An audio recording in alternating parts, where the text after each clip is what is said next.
दरम्यान एसआयटी मधील अधिकाऱ्यांचा त्या प्रकरणामध्ये समावेश असल्याचा आरोप नितेश राणेंनी केलाय। त्यामुळे संशय असलेल्या एसआयटी अधिकाऱ्याला पुरावे देऊ कसं असा सवालच राणेंनी उपस्थित केला। दुसरीकडे माझ्या मुलाला वाचवा असा फोन उद्धव ठाकरेंनी नारायण राणेंना केला होता असा दावाही नितेश राणेंनी केलाय।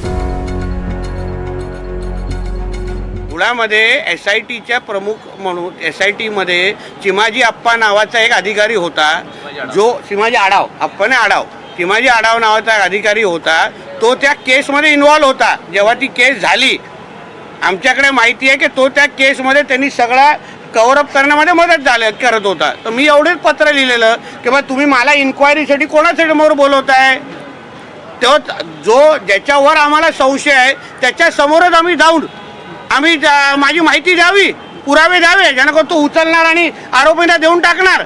ही माहिती आहे का तुमच्याकडे? अर्धवट माहितीच्या जोरावर मग आपल्या बातम्या चालवणार आणि टीआरपी वाढवणार।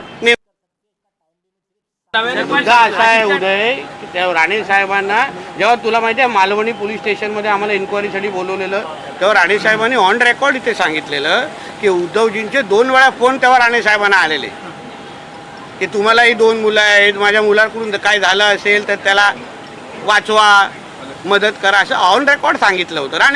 नारायण राणे साहेब पण बोलतील याबद्दल।